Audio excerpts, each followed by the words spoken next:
प्यारे भैया बहनों, एक बार फिर से स्वागत है आप कंप्यूटर एप्लीकेशन के क्लास 10th के इस क्लास में।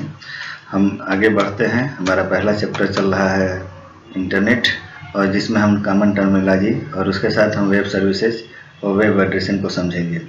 तो let us move now next. Internet के में हम आ गए हैं आपके वेब सर्वर पर। जनरली ये वर्ड आप लोग सुनते होंगे वेब सर्वर, और आपके दिमाग में कुछ ऐसा बनता होगा कुछ ऐसा कंप्यूटर।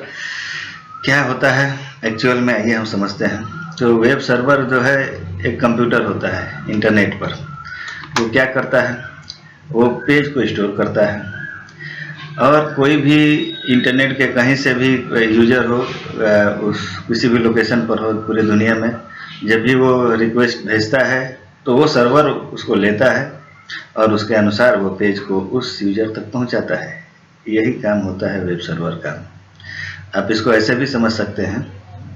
मान लीजिए कि आप किसी होटल में गए, होटल में जाने पर आपको बैरा मिलता है। बैरा से आप ऑर्डर देते हैं पर्टिकुलर आइटम का, और वो बैरा जाता है किचन में, उस ऑर्डर को देता है। ऑर्डर को वहाँ पर कुक होने के बाद आपके सामने प्रेजेंट करता है। तो आप तो अपने टेबल पर ही रहते हैं किचन से, और जो सामान है वो बैरा आपके सामने ला करके देता है। वही काम होता है सर्वर का। सर्वर भी आपके से ब्राउज़र के थ्रू रिक्वेस्ट लेता है, और उसको जहाँ भी है पेज, यानी अगर हो सकता है उसके अपने कंप्यूटर में, यानी उसके सर्वर के हार्ड डिस्क में ही वो पेज हो से, तो उसके आप तक पहुंचा देता है। या हो सकता है किसी और कंप्यूटर में जो नेट से कनेक्टेड है, सर्वर के रूप में है, और उसके हार्ड डिस्क में हो, कहीं और किसी डाटाबेस में हो, तो वो वहाँ से रिक्वेस्ट लेकर के भेज करके आप तक पहुँचाता है। मान लेते हैं कहीं आपने किसी शादी ब्याह में अटेंड करने के लिए गए हैं, तो आप वहाँ बेरे से कहते हैं कि भाई हमको जो है मीठा लाइए, तो वो मीठा ला करके आपके सामने देता है। तो मीठा वाले स्टाइल पर जाता है। फिर आप कहते हैं कि हमको आइसक्रीम चाहिए, तो फिर अगर वो मीठा वाले स्टाइल पर जाएगा तो वहाँ का जो देने वाला है शॉप वाला, वो कहेगा कि उसमें आइसक्रीम का स्टाइल वहाँ पर है। तो फिर वो उसके गाइडेंस के अनुसार फिर वो आइसक्रीम वाले स्टाइल पर जाएगा, और फिर वहाँ से आइसक्रीम लेगा और फिर आप तक पहुँचाएगा। ठीक यही काम सर्वर का भी है। हो सकता है उसके सर्वर के जो हार्ड डिस्क में पेज ना हो, तो किसी दूसरे वो जो सर्वर पर है वहाँ तक, जहाँ पर है वहाँ से वो लेगा और आप तक पहुँचाएगा। यही काम इस सर्वर का होता है। जनरली ये भी एक कंप्यूटर ही होता है, जो इंटरनेट पर लोकेट कर रहा होता है, विभिन्न कंप्यूटरों से जुड़ रहा होता है। अगर हम इसकी मजबूती की बात करें, परफॉर्मेंस की बात करें, तो उसके आधार पर, चूँकि इसको बहुत मजबूत होना चाहिए, क्योंकि कई सारे यूज़र एक साथ इससे जुड़े रहते हैं। कई सारे यूज़रों का रिक्वेस्ट आता रहता है, जाता रहता है, इसको सर्व करना रहता है, उसी में रिक्वेस्ट आता रहता है और भेजना रहता है। अकॉर्डिंग टू द प्रोसेसर, इसके पास हाई लेवल के प्रोसेसर होते हैं। बहुत पहले से भी प्रोसेसर हैं। जिनाम टाइप के इंटेल के जिनान आते हैं। जैसे आपके पास इंटेल के i3, i5, core i3, i7 है। इस प्रकार के प्रोसेसर आपके डेस्कटॉप में लगते हैं। वैसे ही इसके प्रोसेसर जो है जेनान करके आते हैं। जेनान के अलग अलग वर्जन हैं, वो इनके कंप्यूटर में लगे होते हैं। अगर हम बात करें इनकी हार्ड डिस्क की, तो हार्ड डिस्क भी बहुत ज़्यादा स्टोरेज कैपेसिटी की होनी ही चाहिए, और होती भी है, क्योंकि इसमें कई सारे पेज स्टोर करने रहते हैं। जितने ज़्यादा वो पेज स्टोर करेगा, किसी और कंप्यूटर को उसको जाने की ज़रूरत नहीं पड़ेगी।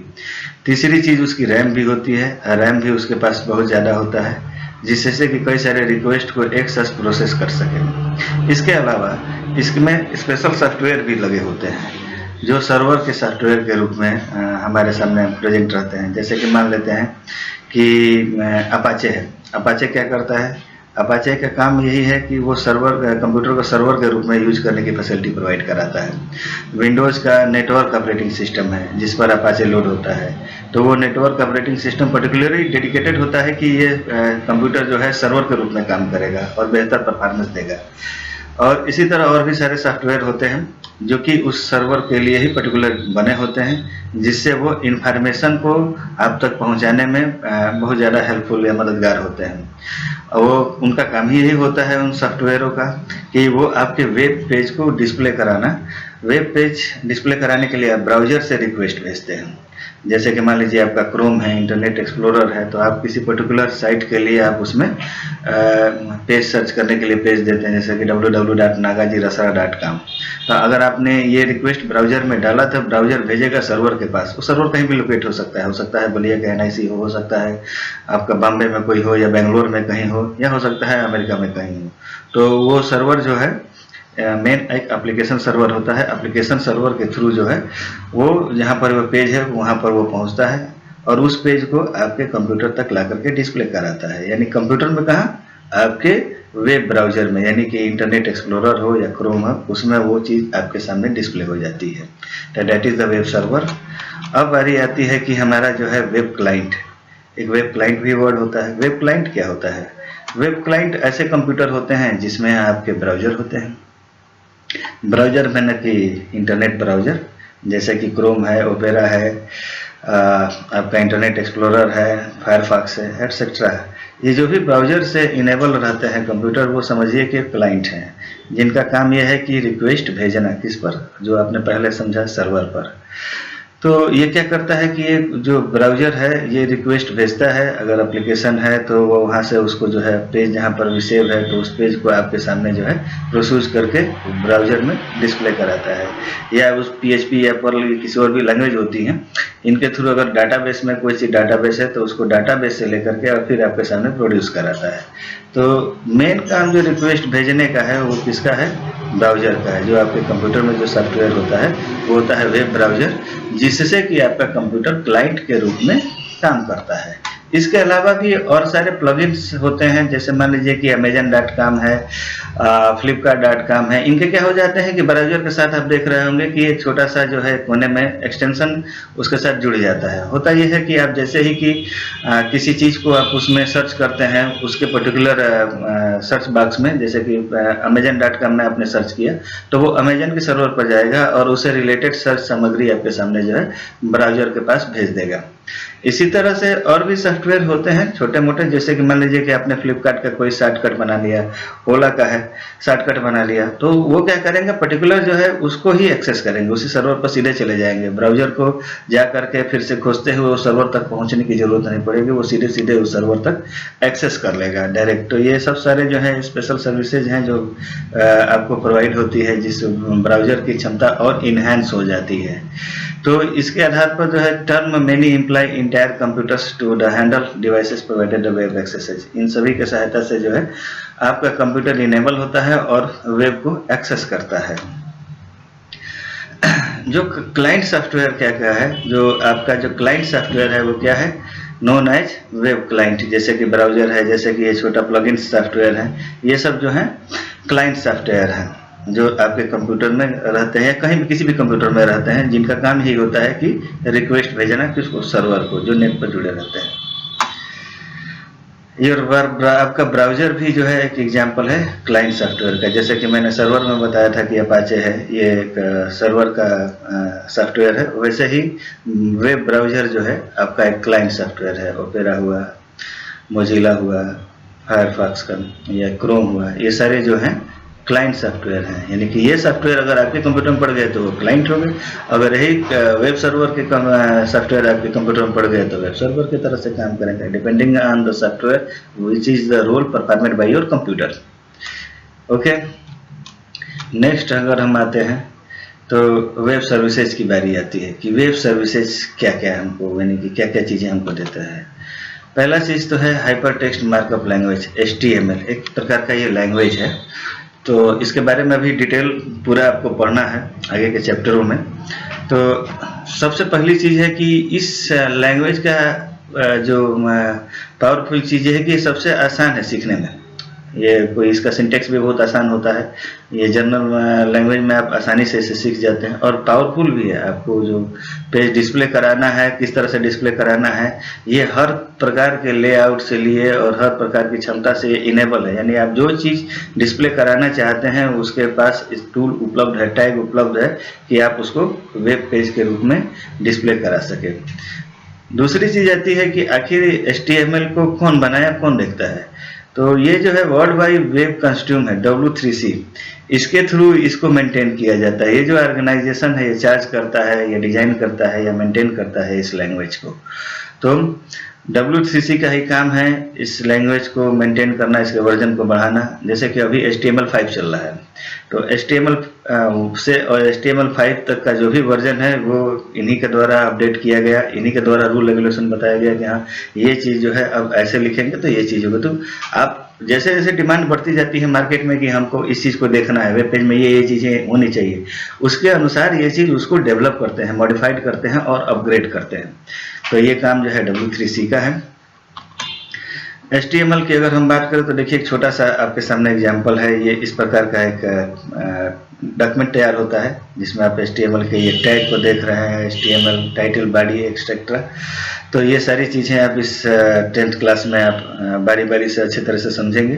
तो ये एक सिंपल सा एग्जांपल है HTML का। तो ये जो ब्राउजर पर डिस्प्ले करेगा वो दिस इज HTML डिस्प्ले कराएगा अगर आप इस प्रकार का एक नोटपैड में बनाते हैं और .html में सेव करते हैं। That is the example of है HTML डॉक्यूमेंट।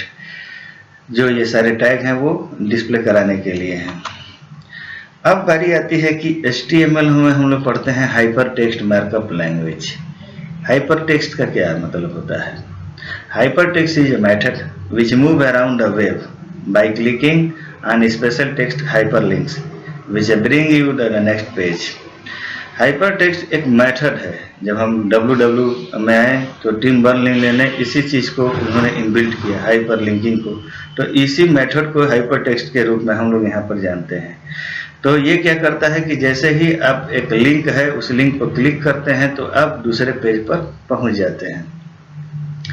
हाइपर मतलब होता है कि जस्ट, ठीक है, अभी नो लीनियर, मतलब कि आपको उस डॉक्यूमेंट पर जाने के लिए कोई दूसरा वेबसाइट फिर से ब्राउज़र में डाल करके सर्च करने की ज़रूरत नहीं है। वो सीधे सीधे आपको उस वेब पेज पर पहुंचा देता है। इसके लिए वो किसी आर्डर को फॉलो नहीं करता है। वो आपको कि ये इसके बाद ये करिए, इसके बाद ये करिए, just forgetted that you have only clicked and this hyperlink and you are going to the आप नेक्स्ट पेज पर आप पहुंच जाते हैं सीधे सीधे। तो ये मेथोडोलॉजी क्या हुई कि इसके कारण जो है हमारी वेब सर्फिंग जिसे आप लोग कहते हैं वो बहुत इजी हो गई, बहुत आसान बन गया पूरे लाइफ में कि हमको दूसरे पेज पर, हमको इससे इस पेज पर जाना है तो फिर सीधे सीधे जो इन्फॉर्मेशन चाहिए हमको उस हाइपरलिंक पर क्लिक करिए और आप उस पेज पर पहुंच जाइए। तो इसके कारण हमारा जो है नेट और ज़्यादा फेमस हुआ। अगर हम मानते हैं, फिर नेक्स्ट आता है हाइपर टेक्स्ट के बाद मार्कअप। मार्कअप इसी टैग को ही आप समझिए, टैग को ही कहते हैं जो उस पेज के इनसाइड रहता है। जैसे दिस इज HTML के आगे पीछे ये आपका जो है टैग है। तो यही मार्किंग होती है कि आपको क्या चीज़ कैसे दिखाई देगी। जैसे कि मान लीजिए कि हम किसी चीज़ को बोल्ड दिखाना चाहते हैं तो टैग के रूप में आगे और पीछे B का टैग लगा रहता है। एक B ओपन रहता है और एक B जो है क्लोज रहता है। जैसे कि मान ले रहे हैं कि अगर हम टैग की बात करें तो एक सिंपल सा टैग ऐसा बनेगा। अगर B की बात करें तो यहाँ पर B अगर हम लिखते हैं बीच में, तो अगर हमको बोल्ड दिखाना है तो एक टैग ऐसा यहाँ पर आपके सामने आ जाएगा, ये ओपनिंग होता है। और बोल्ड अगर हमको किसको दिखाना है, मान लीजिए इस वर्ड को दिखाना है ब्राउज़र में, तो हमको ये वर्ड जो है बोल्ड में दिखाने के लिए इस बीच में हमको वर्ड रखने होते हैं। बॉडी के अंदर ये रहता है और एक क्लोजिंग होता है टैग का।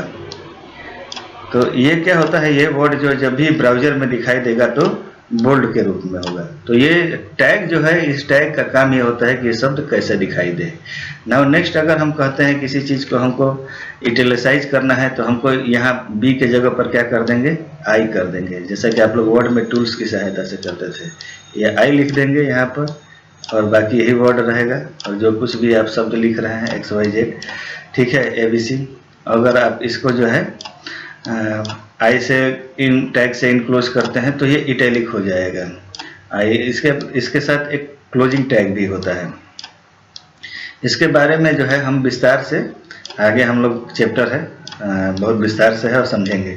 तो that is the means markup, मतलब ये टैगिंग, आपके वेब पेज पर क्या चीज़ कैसे दिखाई देगी, ये काम होता है इस मार्किंग का। ठीक है, तो ये मार्किंग करता है कि पेज में आपकी क्या चीज़ें कैसे डिस्प्ले होंगी। Next, HTML language, it is a language that like other programming language, जैसे कि और भी प्रोग्रामिंग लैंग्वेज होती हैं। तो आप लोग क्या करते हैं, मान ले रहे हैं कि लैंग्वेज जो है उसमें सिंटेक्स होते हैं, कुछ अदर कोड वर्ड होते हैं, जैसे कीवर्ड हम लोग कहते हैं। जैसे कि आप लोगों ने पाइथन में समझा था कि इसका कीवर्ड होता है और इसका सिंटेक्स होता है, वैसे ही इसका भी कोड वर्ड होता है और सिंटेक्स भी होता है। That is the keyword HTML, ठीक है, बॉडी, ठीक है, इज लाइक दैट। और सिंटेक्स भी होता है कि हाँ यहाँ बॉडी ओपन है तो यहाँ बॉडी क्लोज होगी। तो ये भी एक लैंग्वेज की तरह और प्रोग्रामिंग लैंग्वेज की तरह बिहेव करता है, लैंग्वेज ही है। तो इसलिए यहाँ HTML में लैंग्वेज, L से मतलब सीधे लैंग्वेज है, that is hyper text markup language. Next अगर हम आगे बढ़ते हैं तो आगे आते हैं वेब सर्विसेज के बारे में।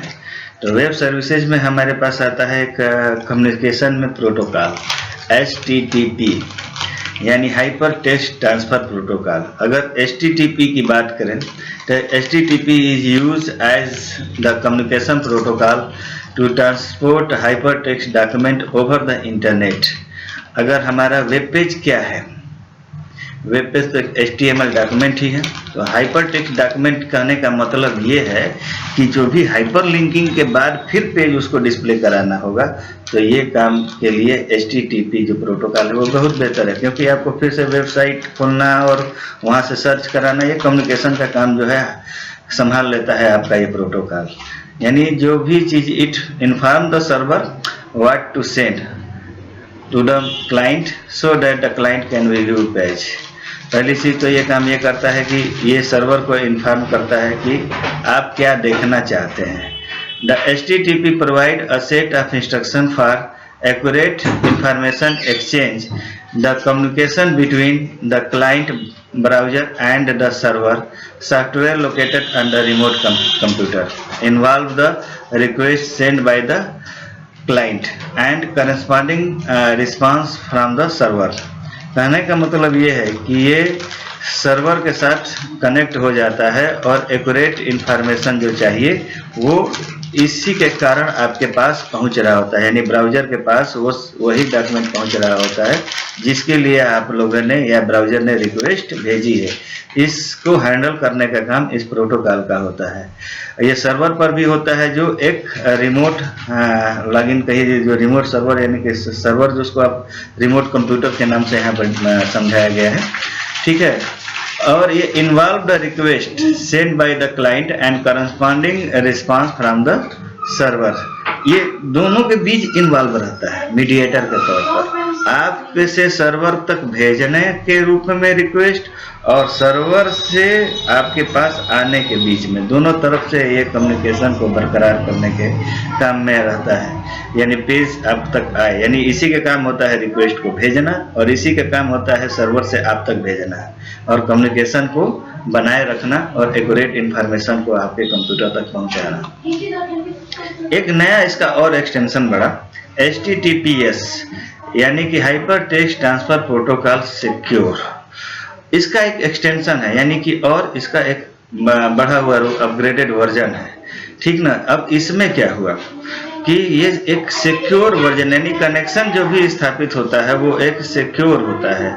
मान ले रहे हैं कि अगर आप किसी ऑनलाइन सर्विस को प्रोवाइड करना चाहते हैं या लेना चाहते हैं, कोई आप पेज विजिट कर रहे हैं या कोई ऑनलाइन बैंकिंग कर रहे हैं, कोई सामान खरीद रहे हैं, तो हो सकता है कि आपका जो है पेज जो है कोई दूसरे पेज पर आपका जो है रिक्वेस्ट पहुंच जाए जो उससे से मिलता जुलता है। जैसे कि मान ले रहे हैं कई बार लोग धोखा खा जाते हैं कि हमको जहाँ जाना होता है हम उससे से ही मिलते जुलते पदार्थ को ले लेते हैं। जैसे कि मान ले रहे हैं कि आप सिंपल बोरोप्लस का एग्जाम्पल आप देखते होंगे, कई बार डुप्लीकेट चीज़ें ही आपके पास बोरोप्लस के रूप में मिल जा सकती हैं, जैसे कि मेला वगैरह में होता है। तो हमको एक्यूरेट ओरिजिनल चीज़ मिले, इसके लिए क्या होता है कि HTTPS जो है आपका जो है वर्जन जो है काम करता है। जैसे कि मान ले रहे हैं कि आपका IRCTC का एक वेबसाइट है जिससे आपको टिकट बुक करना है। irctc.co.in, ये आपका जो है साइट का एड्रेस होता है। उसी से मिलता जुलता भी हो सकता है irctc.co.in। तो सर्वर कंफ्यूज, मैंने आपका ब्राउजर जो है कंफ्यूज, सर्वर कंफ्यूज कि हमको इससे लेना है या इससे लेना है। हो सकता है आप जो डुप्लीकेट साइट है उस साइट से वो आपके सामने डिस्प्ले करा दे, सेम टू सेम वही चीज़ खुले। तो इस चीज को जब इस फील्ड में ज़्यादा फ्रॉड होने लगा तो इस चीज़ का जो एक्सटेंशन है वो ज़रूरी हो गया, और इसी कारण आपके सामने जो आया ये HTTPS के रूप में आया, जिससे आपका जो कम्युनिकेशन है वो सिक्योर हो जाए। ये क्या करता है कि आपके बीच जो भी चीज़ है वो हाईली कॉन्फिडेंस करता है। ट्रांजेक्शन लाइन, ऑनलाइन बैंकिंग और ऑनलाइन शॉपिंग जब भी आप कर रहे होते हैं, पहली चीज़ तो वो कॉन्फिडेंशियल होता है, यानी कि तीसरा कोई उससे इंटरप्ट नहीं कर सकता है, ना ही जानकारी ले सकता है कि आपने क्या कार्ड में भरा है, क्या आप इसमें, क्योंकि ये सर्वर और आपके बीच जो कनेक्शन होता है उसमें कुछ चीज़ों को ये फॉलो कराता है, जिसके कारण ये सिक्योर होता है। क्या चीज़ें हैं वो? तो सबसे पहली चीज़ है वो मेनली 2 चीज़ों को वो इसके साथ जो है रिलेटेड एलिमेंट है, जिसके कारण ये जो है अपने आप को सिक्योर के रूप में, ट्रांजैक्शन के रूप में बरकरार रखता है। सबसे पहला है सर्वर ऑथेंटिकेशन। हम कैसे विश्वास करें कि हाँ आप ही जो आदमी है जिसके लिए हमने रिक्वेस्ट भेजा था? तो उसके लिए क्या करता है कि ब्राउज़र जो है इंश्योर कर देता है कि the identity of the web server by the validation of the server certificate against the certificate authority. एक सर्टिफिकेट अथॉरिटी होती है, वो सर्टिफिकेट उस सर्वर को प्रोवाइड कराती है।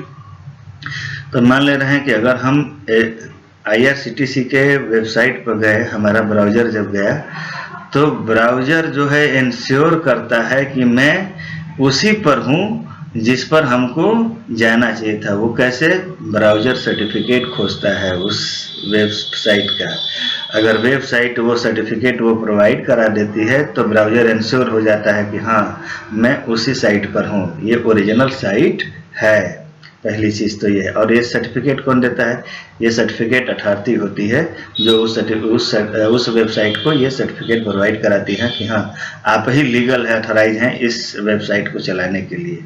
ठीक ना? दूसरा चीज़ इंक्रिप्शन है, यानी कि जो कम्युनिकेशन आपके बीच हो रहा है वो किसकी प्राइवेसी मेंटेन करने के लिए ब्राउज़र और सर्वर के बीच जो है इनक्रिप्टेड के रूप में मैसेज जो है वो आपके सामने पहुंचता रहता है।